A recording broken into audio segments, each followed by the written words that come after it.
안녕하세요. 300입니다. 요즘 콜도 없고, 일하는 재미도 없고, 일하는 시간에 비해 수입은 예전 같지 않은 것 같습니다. 매달 전업 고민하시는 분들 요즘 같은 시기에 저는 비추천입니다. 안정적인 수입이 가장 좋은 것 같습니다. 원래 저번 주에 영상이 업로드 되었어야 했는데, 제 실수로 편집했던 영상 파일이 삭제되는 바람에 현타와 함께 배달도 잘 안 했습니다. 그리고 액션캠을 바꾸고 여러 가지 테스트 영상으로 여기저기 다니다 보니 늦어진 것도 있습니다.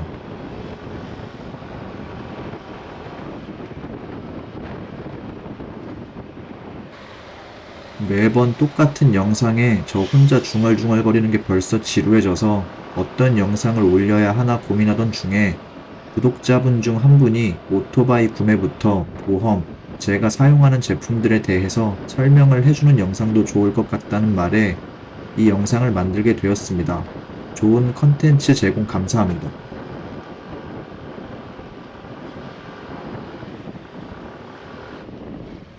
그래서 오늘은 제가 오토바이를 구매했던 과정부터 제 오토바이에 튜닝된 제품들을 소개해 보겠습니다. 일단 오토바이 중고 거래에 대해서도 설명을 드리고 싶지만 제가 중고 거래는 안 해보아서 잘 모르기 때문에 신차 출고 과정만 설명드리겠습니다. 저는 지금 NMAX 125를 타고 있고 신차로 구매를 하였으며 매물은 파소 바이크에서 찾아봤었습니다. 중고를 살 수도 있었는데 오토바이에 관해서 전혀 모르고 있었고 혹시나 잘못 구매해서 추후 수리 비용이 더 나올까봐 신차로 구매했습니다. 생각보다 되게 많은 매물들이 있었지만 내가 생각하는 조건에 맞는 매물을 찾아야 합니다. 구매 당시 업체별로 프로모션을 진행했기 때문에 나에게 맞는 조건과 금액을 비교해가며 업체 선정을 했던 것 같습니다.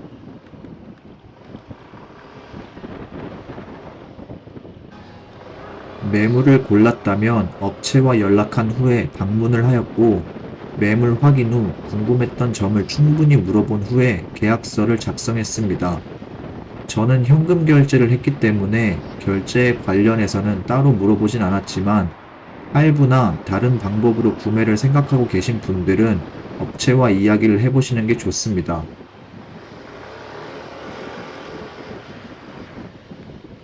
그 후에 오토바이는 출고 작업에 들어가기 때문에 남는 시간 동안 보험사와 연락을 해서 가입을 한 후 오토바이 매장에서 차대 번호가 적힌 서류를 들고 구청에 가서 번호판을 발급받으면 됩니다. 구청은 아무 구청이나 가도 상관은 없습니다. 보험 가입이 없다면 번호판 발급은 불가능합니다. 이때 구매하는 오토바이 배기량에 따라 취등록세도 발생하는데 저는 125cc 미만이라 취득세만 냈던 것 같습니다. 번호판 발급까지 끝났다면 다시 매장을 방문하여 번호판을 달고 집으로 오면 끝입니다.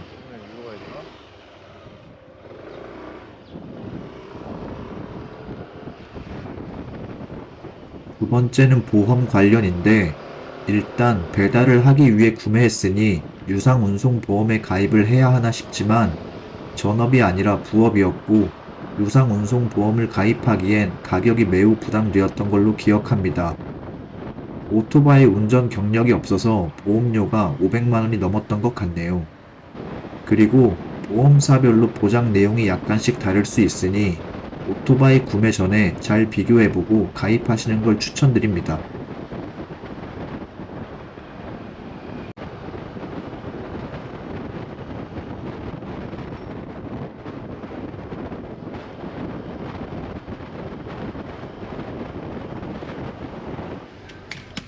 저는 종합보험으로 가입을 하였고요.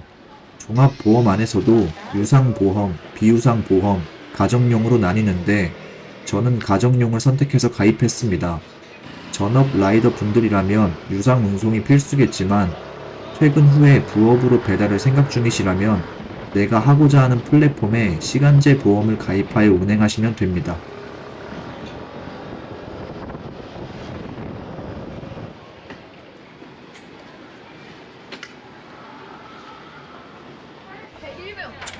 실질적으로 보험이 두 개가 가입되는 것 같지만 시간제 보험은 배달 어플 내에서 콜을 수락하고 전달하기까지의 시간만 적용되기 때문에 운행을 안 한다면 당연히 시간제 보험 비용은 발생하지 않습니다. 운행 후 보험료는 정산되는 금액에서 빠져나갑니다.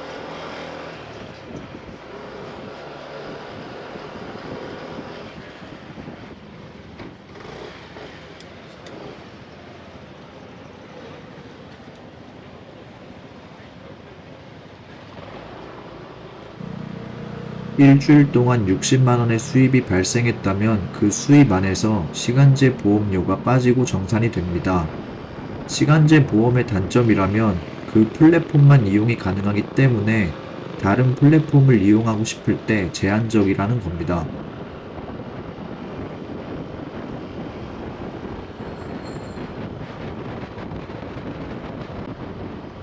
그리고 제가 종합보험을 가입하고 나서 보험 설계사 쪽에서 연락이 왔었는데 운전자 보험을 권유하더라고요.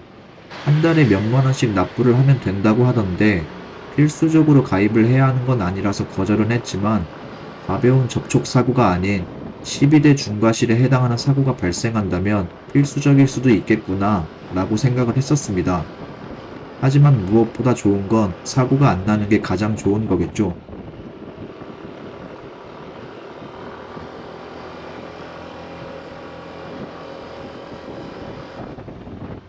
제가 아는 보험 내용은 여기까지입니다. 솔직히 보험에 대해서는 잘 모르는데 제가 아는 것만 이야기한 것이니 틀린 부분이 있거나 보충해야 할 설명이 있다면 댓글로 부탁드립니다.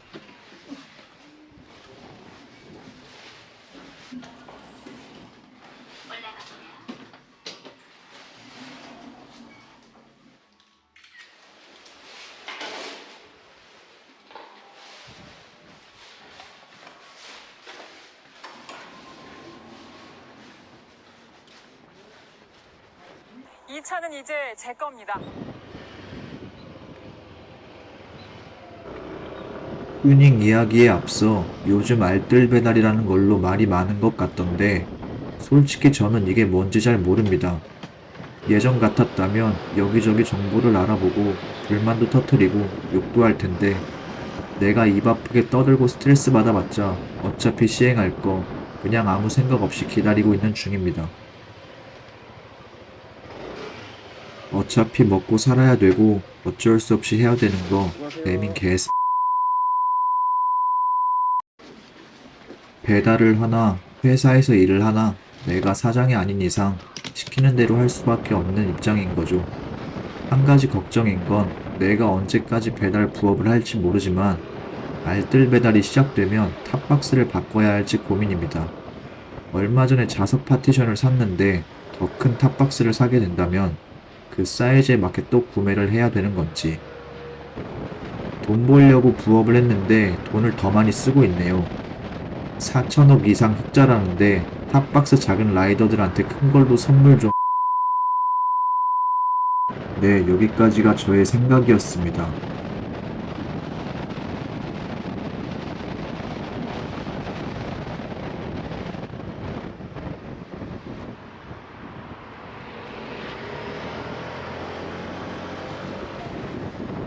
세 번째는 저의 오토바이 튜닝입니다. 이것저것 튜닝을 한 게 아니라 내가 운행하면서 가장 필요로 했던 튜닝만 설명드리겠습니다. NMAX 125 기준입니다. 사이드 스탠드 클립과 사이드 스탠드 스프링을 튜닝했습니다. 사이드 스탠드 클립은 처음에 굳이 이걸 해야 하나 싶었는데 사용해보니 오토바이를 세워두었을 때 스탠드 바닥 면적이 넓어서 조금 더 안정적으로 지탱해주는 것 같았습니다.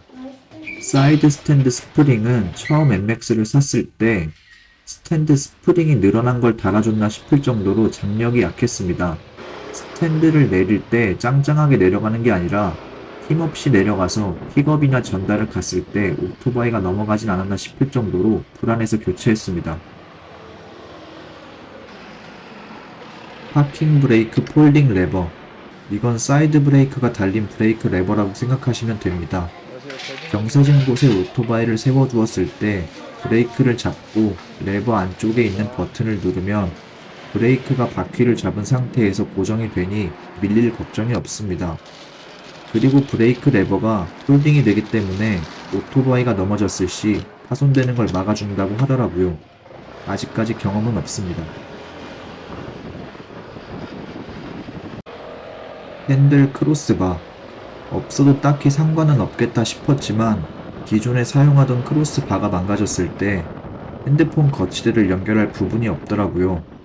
보통 사이드미러 연결하는 부분에 거치대를 연결하는데 보시다시피 저는 미러킷으로 사이드미러가 앞쪽에 달렸기 때문에 크로스바가 없으면 핸드폰 거치대를 연결할 방법이 없어서 장착하였습니다.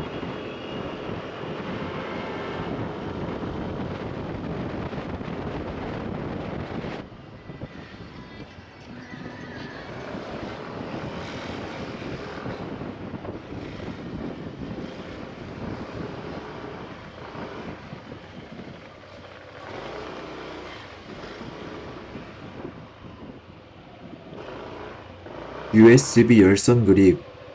겨울 준비하면서 열선 그립도 고민을 굉장히 많이 했었는데 좀 좋은 제품을 사용하기엔 비쌌고 대부분 제품들이 기존에 있던 핸들 그립을 제거하고 열선 그립을 장착하더라고요. 셀프 장착하지 않는 이상 공인비도 발생하고 유격이 생길 수도 있기 때문에 탈부착이 가능한 USB 열선 그립을 구매한 거고 보조 배터리와 연결해서 사용했습니다. 단점은 온도 조절 기능이 없습니다.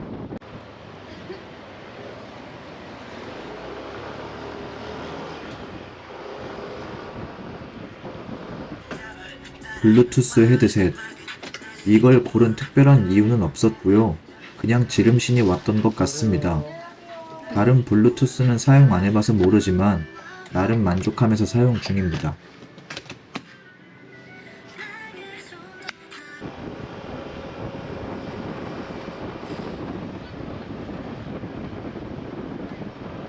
고프로 액션캠. 오토바이에 블랙박스를 장착할지 액션캠을 사서 몸에 달고 다닐지 고민했는데 제가 사진이랑 영상 찍는 걸 좋아해서 배달할 때 말고도 여행 갈 때 사용하면 좋겠다 싶어서 액션캠을 선택했습니다.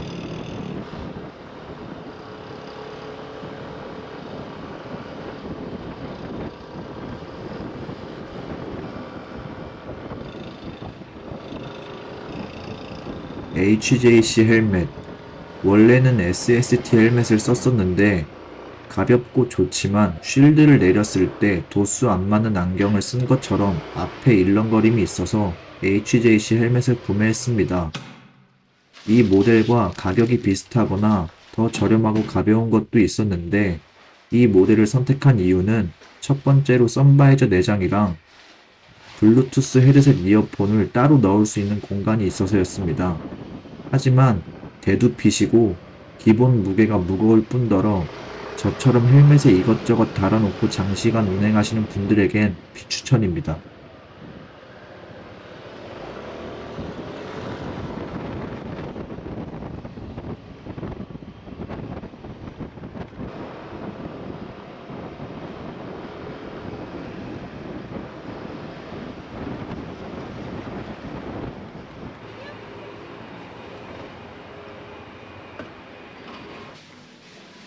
안녕하세요.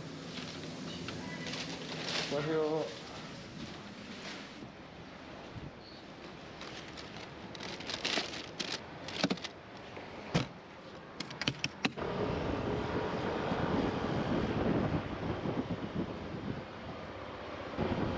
여기까지가 저의 튜닝 목록이었고요. 앞으로 하고 싶은 튜닝은 엑스맥스 쇼바로 바꾸고 싶은데 생각만 있을 뿐 아마 바꾸진 않을 것 같습니다.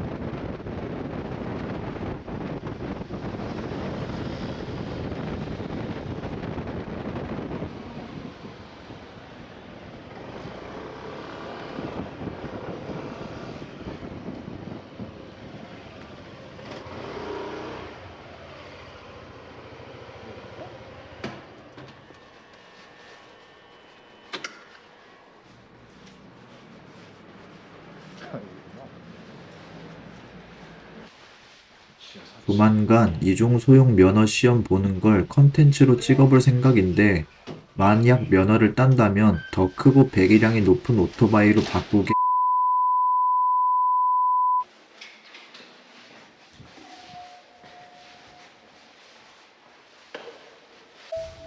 저의 생각이지만 아마 투어용으로 포르자 750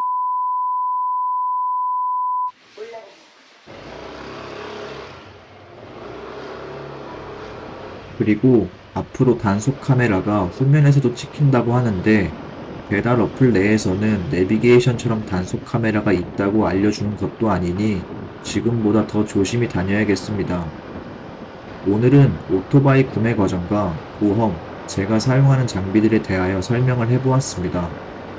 각 제품들의 비용이 궁금하실 수도 있지만 따로 적어놓지 않는 이유는 품명을 적어놓았으니 분명 찾아보시는 분들이 계실 거라 생각이 들어서입니다. 제품을 찾다 보면 비교를 하게 되고 거기서 또 가성비로 더 좋은 제품을 찾는 경우도 있기 때문에 가격을 따로 적어놓지 않았습니다. 오늘도 시청해주셔서 감사하고 항상 안전 라이딩 무사 복귀하시길 바랍니다. 감사합니다.